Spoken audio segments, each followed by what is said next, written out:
Hello, class. I want to welcome everyone to Lesson 4. Congratulations to everyone. You've made it past the midpoint, especially the students who are new to the online learning environment.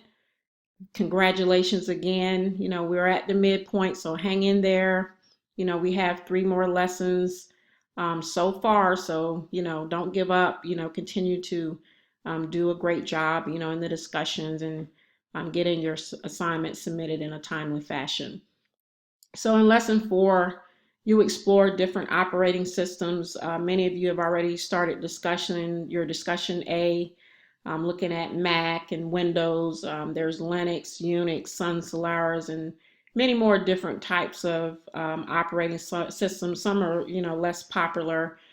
Two of the most popular on the consumer level, of course, is Windows. Windows 10 is the current version of Microsoft Windows operating system, and you have Mac OS X. Windows is, I think, probably have more market share than Mac, even though Mac is, starting to catch up because now it's a little bit more affordable. Years ago, it was very expensive, which, was out of the budget of many, home users. But now that the price have come down a little bit, more home users are able to afford, Mac computers. And then, of course, operating systems are also on your smartphones. They're not just on PCs. If you use an iPhone, you have iOS, which is a watered down version of the full blown operating system that they run, on their computer hardware. And then, Windows phones also have their own, mobile operating system. And then, of course, if you use Samsung smartphones, you are running some version of Android. So what is an operating system? A software program that acts as an intermediary between a user of a computer, that's you and I, and application software. And many of you use application software, Word, Excel, PowerPoint, many of the dish utilities that you discuss, pretty much any application that you can install on your computer, it has to be, installed on top of an operating system. And then, of course, there's the computer hardware. So what are some of the goals of the operating system? Execute user programs and make solving user problems easier, user-friendly environment. Windows and Mac OS X is very user intuitive. You generally don't need any training, because you have icons. It's kind of easy to figure out how to navigate your way through Windows and also Mac OS X.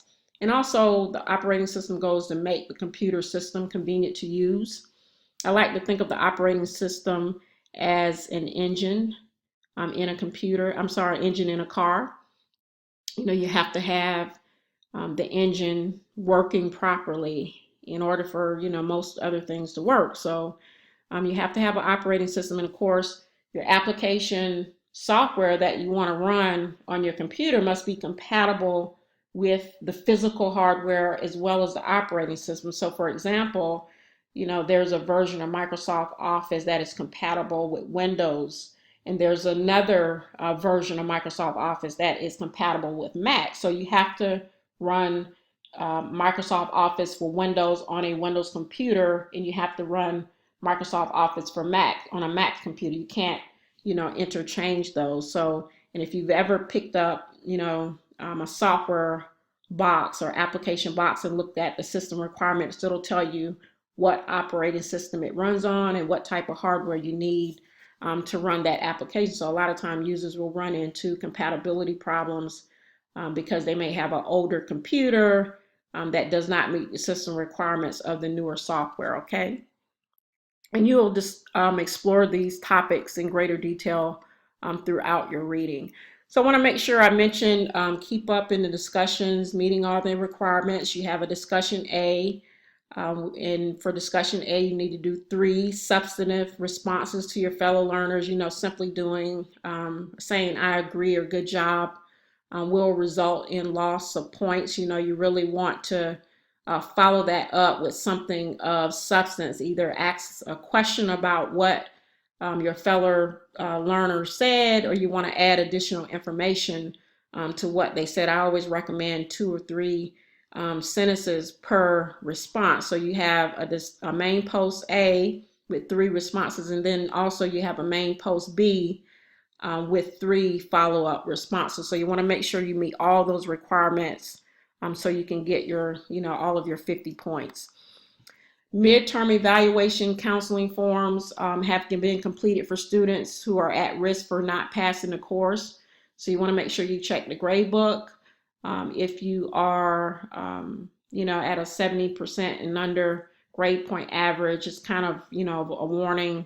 But I'm here to help you get caught up because, it's my goal that every student, successfully pass the course and get what they need, that will not only help you pass the course, but also, will benefit you in your future career. So here's a list of the upcoming assignments. Here I always recommend, you can print this out or refer back to it in the instructor announcement just to keep you on track. So I want to wish everyone have a great and productive week, and reach out to me if you have any questions or concerns. Take care.